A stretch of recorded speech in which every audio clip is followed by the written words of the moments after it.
இட்லி பொடி செய்யலான்னு சொல்லிங்க வீட்லேயே கடலப்பருப்பு வந்து ஒரு 50 கிராம் 100 கிராம் அளவு எடுத்துருக்குறேங்க. கொஞ்சமாக சீரகங்க, தேவையான அளவு வந்து மிளகாய் சேர்த்துக்கலாங்க. நான் 3 மிளகாய் போதும்னு சொல்லி வரமிளகாய் எடுத்துட்டேங்க. முந்திரி வந்து ஒரு 10 கிராம் சேர்த்துக்கணுங்க. வேர்க்கடலை வந்து ஒரு 25 கிராம் சேர்த்துக்கணுங்க. அதுவும் வந்து மேலே தோலில் எடுத்துடணுங்க. எடுத்துகிட்டு தான் வேர்க்கடலை வந்து இந்த மாதிரி வச்சுக்கணும். அப்புறம் வந்து உளுத்தம்பருப்பு ஒரு கரண்டிங்க, சின்ன ஸ்பூனில் வந்து ஒரு ஸ்பூன் எடுத்துக்கலாங்க. அப்புறம் பாருங்கள் கடலப்பருப்புங்க, எல்லாம் வந்து நல்லா வறுக்கணுங்க, உப்பு சேர்த்து வறுக்கணுங்க.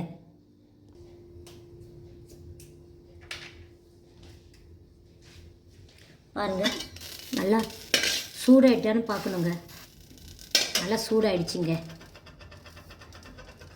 நல்லா சூடாயிடுச்சு. அப்புறம் வந்து கடலப்பருப்பு இதில் சேர்த்துக்கணுங்க.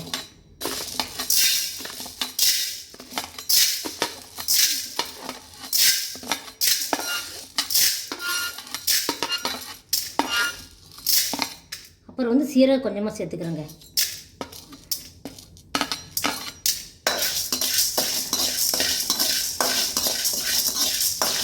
இது வந்து சிகப்பாக வர மாதிரிக்கு இது வறுத்துக்கணுங்க.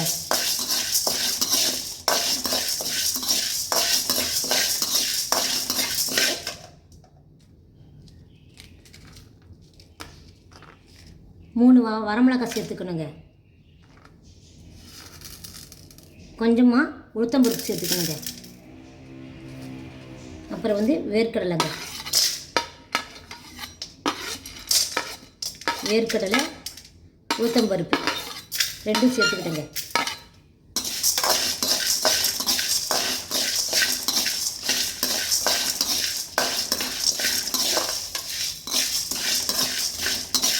அப்படியே சிம்மில் வச்சு தான் வறுக்கணுங்க, இல்லைன்னா சீக்கிரம் வந்து கருப்பாயிடும். அதில் வந்து முந்திரி போட்டுக்கணுங்க.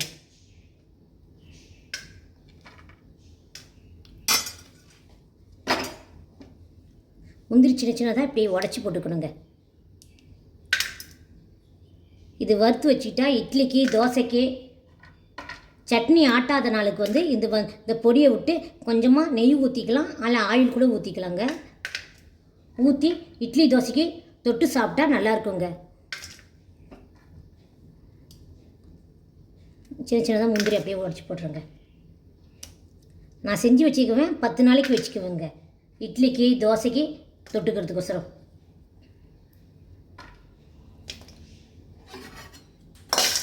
முந்திரி சேர்த்துனால நல்லா சாப்பிட்றதுக்கு நல்லா இருக்குங்க.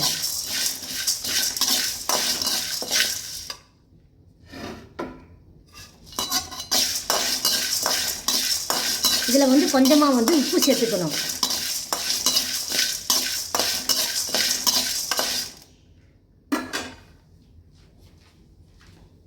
பாருங்கள் கொஞ்சமாக உப்பு சேர்த்துக்கிறேங்க. உங்களுக்கு எவ்வளோ தேவையோ அவ்வளோ சேர்த்துக்க. எனக்கு கொஞ்சமாக இருந்தால் போதும் சேர்த்துக்கிட்டேன்.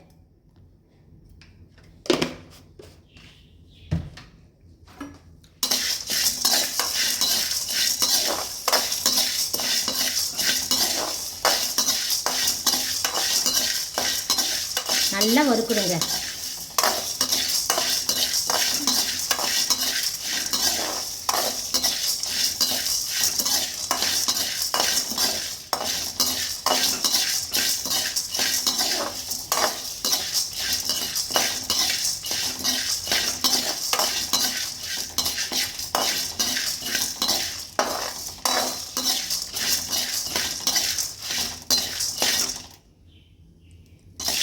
வீட்டில் செஞ்சு சாப்பிட்டா கடையில் வாங்கினா அப்புறம் பிடிக்காதுங்க. சின்ன பிள்ளைங்களுக்கெல்லாம் வீட்டில் செஞ்சு கொடுத்தாவே சாப்பிடுவாங்க.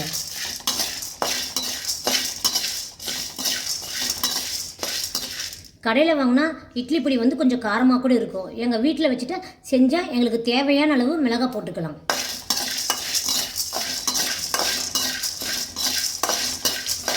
சின்ன பிள்ளைங்கள கொஞ்சம் காரமாக பண்ணிக்கலாம்.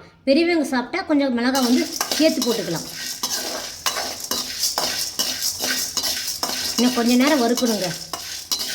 இன்னும் கொஞ்சம் நேரம் வறுக்கணும்.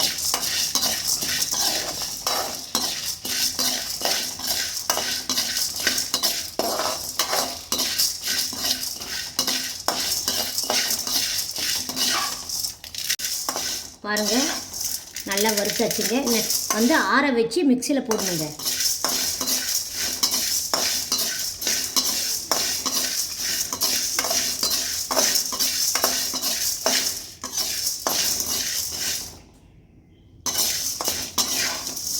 நல்லா கடலைப்பருப்பு முறுமுறுன்னு ஆயிடுச்சுங்க. முறுமுறுன்னு ஆயிடுச்சு பாருங்கள். இந்த மாதிரி பிளேட்டில் எடுத்து போட்டு கொஞ்சம் நேரம் வந்து ஆற வச்சுட்டு மிக்சியில் போட்டுக்கணுங்க.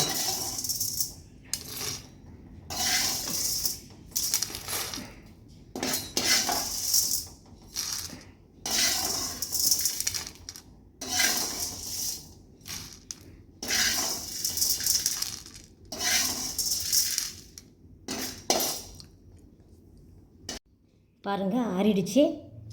இப்போ ஜாடியில் போட்டுக்கிறேங்க.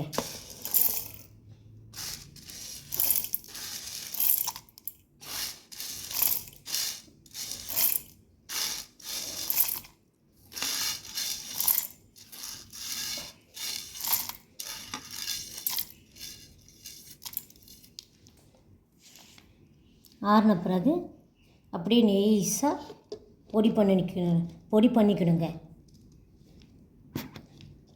நான் மிக்சியில் போட்டுக்குவேங்க. பாருங்கள், நெய்ஸாக மிக்சியில் போட்டு நல்லா அரைச்சிக்கிட்டேங்க. பாருங்கள்,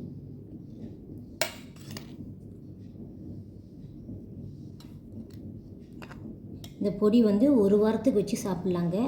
7 நாளைக்கு சாப்பிட்டுக்கலாம்.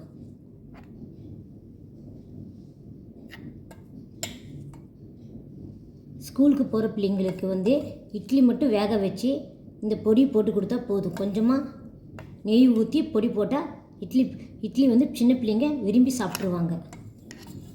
ஸ்கூலுக்கு வந்து சட்னி சாம்பார் தேவையில்லைங்க.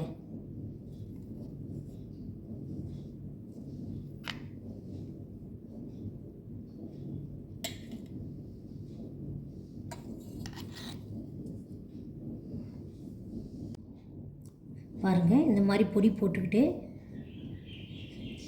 நான் வந்து கொஞ்சமாக ஆயில் தான் ஊற்றிக்கணுங்க. 2 தோசையை வச்சு சாப்பிட்டா நல்லா இருக்குங்க. தோசைக்கு தொட்டு சாப்பிட்டா நல்லாயிருக்கும் சாப்பிட்றதுக்கு. வீட்டில் இது மாதிரி நீங்கள் செஞ்சு பாருங்கள், உங்களுக்கே பிடிக்கும்.